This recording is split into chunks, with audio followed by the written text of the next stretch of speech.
The Eurasian Steppe, a vast, seemingly endless sea of grass, stretching from Eastern Europe to Manchuria.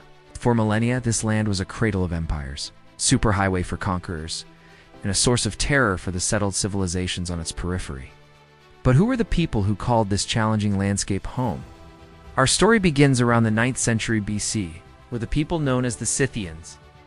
They weren't just one tribe, but a loose confederation of nomadic groups who dominated the Pontic-Caspian steppe, north of the Black Sea. The Scythians were masters of horse archery. Imagine warriors who could ride without saddles or stirrups, firing deadly arrows with terrifying accuracy. They lived in wagons, following their herds of cattle, sheep, and, most importantly, horses. The horse was everything: transportation, a weapon of war, a source of milk and meat.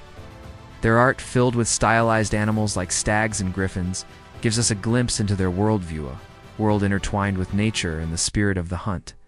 They weren't just raiders, were sophisticated traders, exchanging grain, furs, and enslaved people with the ancient Greeks for wine, olive oil, and luxury goods. But the steppe is a place of constant change. Around the 3rd century BC, new groups like the Sarmatians began to push the Scythians out. The Sarmatians brought a key innovation: the heavy armored cavalrymen, known as the cataphract. Both rider and horse were covered in scale armor, wielding a long lance. This was the ancient equivalent of a tank, a powerful force that could shatter infantry formations. The Sarmatian women were also legendary warriors, possibly inspiring the Greek myths of the Amazons.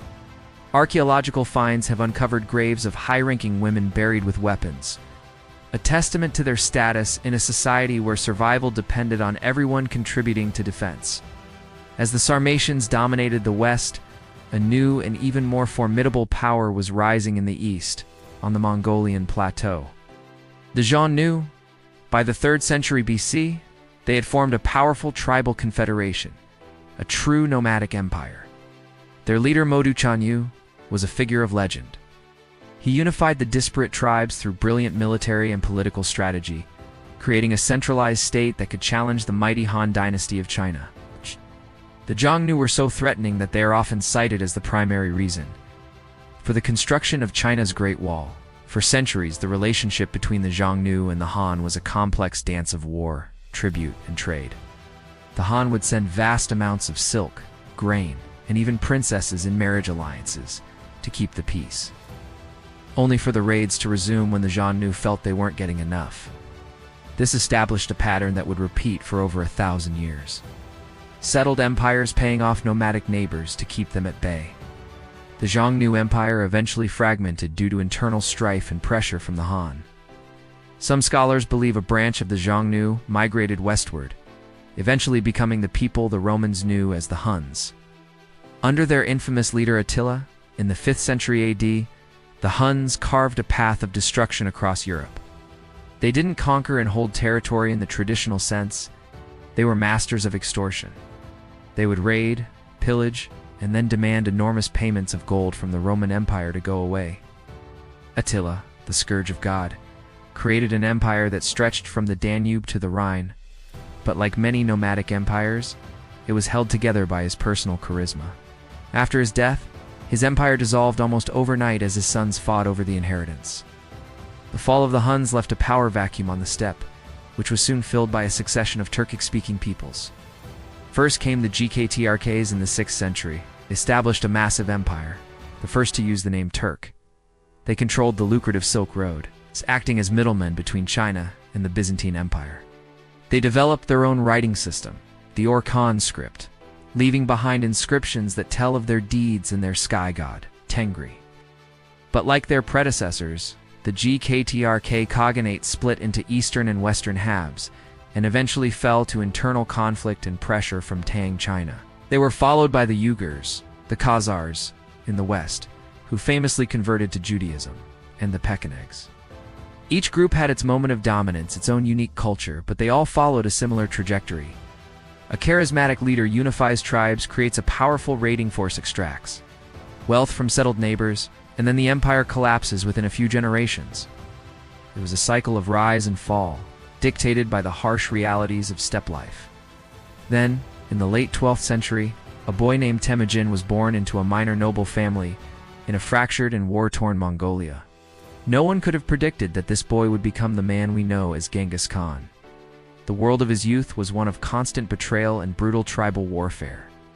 Through sheer will, military genius, and an unmatched ability to inspire loyalty, Temujin united the warring Mongol and Turkic tribes of the Mongolian plateau.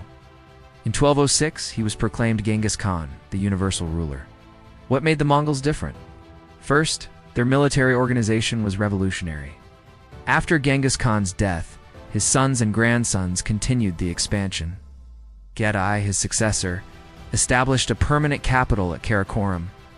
Batu Khan led the Golden Horde into Russia and Eastern Europe, reaching the gates of Vienna. Hulagu Khan sacked Baghdad, ending the Abbasid Caliphate, and established the Ilkhanate in Persia.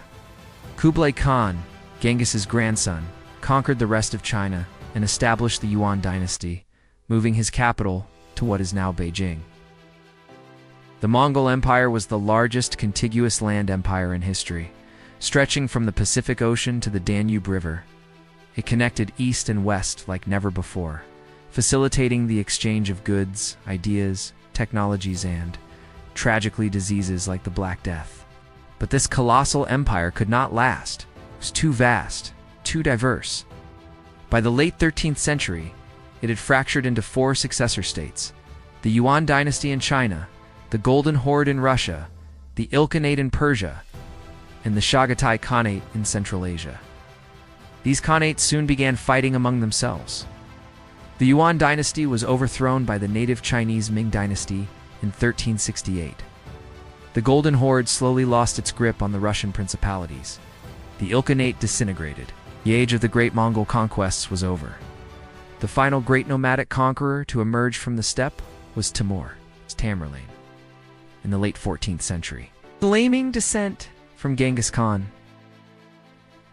Timur unleashed a series of brutal campaigns from his capital in Samarkand, attempting to rebuild the Mongol Empire. He was a brilliant military commander, but his conquests were notoriously destructive. His empire, however, was also a personal one. After his death, it quickly fell apart. Timur's reign was the last great explosion of nomadic power from the heart of Eurasia. After him, the rise of gunpowder weapons began to decisively shift the military balance in favor of settled, centralized states. Cannons could shatter fortress walls, and disciplined infantry with firearms could withstand a cavalry charge. The era of the horse archer, which had dominated warfare for nearly 3,000 years, was finally coming to an end.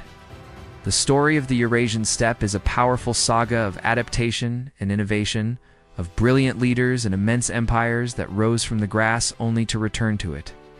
From the Scythian horse lords to the Mongol conquerors, these nomadic peoples were not just barbarians at the gates.